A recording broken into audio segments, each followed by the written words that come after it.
Caio, suas primeiras considerações, então, por favor.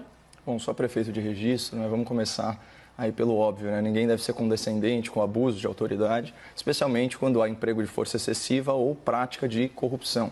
Qualquer ilícito cometido por agentes do Estado deveria ser apurado e punido, né? Com rigor e celeridade exemplares. Eu acho que isso é ponto pacífico aqui no debate. Mas a pergunta desse programa ela é muito capciosa, né? Que é o seguinte: a polícia é muito violenta? Bom, é muita desonestidade intelectual responder essa pergunta fora do contexto da realidade brasileira, porque aqui a violência é generalizada e os perigos a que são expostas as forças policiais extrapolam todos os limites razoáveis. Em outras palavras, ser policial no Brasil é praticamente ser um super-humano. Quem você conhece que aceitaria subir um morro dominado por um poder paralelo que tiraniza e explora a população local? Quem que você conhece que se dispõe a encarar criminosos portando arma militar com pistola que chega a disparar sozinha? Quem você conhece que aceita deixar a família, deixar os filhos assustados em casa por 3 salários mínimos ao mês? Né? Em comparação com uma pessoa comum, como eu, como você, espectador, o policial brasileiro é submetido a um nível de estresse, de ansiedade, de tensão que são inimagináveis. Porque esse é um país que se diz em paz, mas que vive em guerra, refém do crime organizado, das facções terroristas. E isso foi potencializado aí por 3 fatores, né? Então, em primeiro lugar, desarmamento civil, mudanças na lei penal e depois sucateamento da polícia. Resumindo, nas últimas décadas, os governos da esquerda desarmaram a população civil e deixaram o cidadão de bem à mercê dos bandidos sem direito à legítima defesa. Paralelamente, com o intuito de blindar grandes corruptos, as elites engravatadas na advocacia e na magistratura criaram brechas processuais e reinterpretaram a legislação para abrandar a punição de criminosos e livrá-los da cadeia. Além disso, políticos, né, que andam de carro blindado e contam com escolta particular, optaram por desprestigiar a força policial, moral e financeiramente. O que vocês acham que aconteceu? Segundo o mapa da violência, 51 mil homicídios em 2003, foi o primeiro ano do governo Lula. Em 2016, o último ano do governo Dilma, esse número superou 7 mortes por hora. Saltou para 61.600 mortes. São 10.500 assassinatos a mais por ano, segundo o Fórum Brasileiro de Segurança Pública.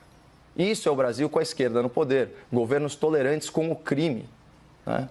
E são tolerantes porque eles próprios, muitos deles, já pegaram em armas ou já assaltaram cofres privados e públicos para financiarem as suas causas ou as suas casas, né? Também sítio, triplex e por aí vai.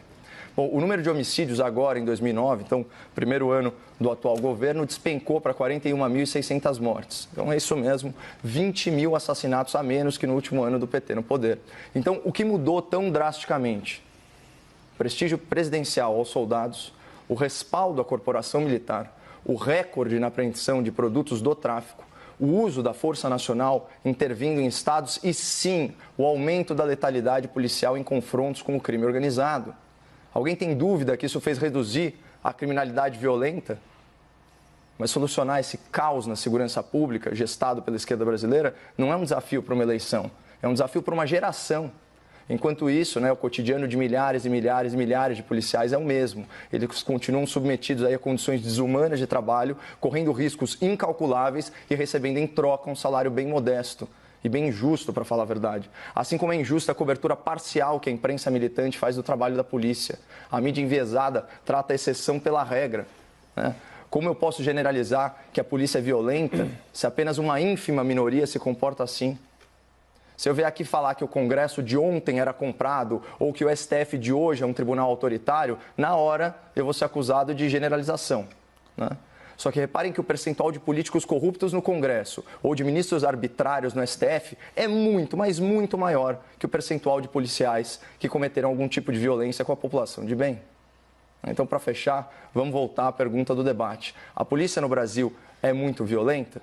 Bom, entre civis e militares, o Brasil tem mais de 500 mil de policiais. Eu me recuso a rotular uma classe de heróis com base em indivíduos corrompidos. Se a ideia for essa, seria interessante a gente debater no futuro outras categorias profissionais, com base aí também em questionamentos generalizantes. Por exemplo, os políticos no Brasil são muito bandidos? O STF é muito autoritário? Ou quem sabe, o jornalismo brasileiro é muito enviesado? Fica aí como sugestão.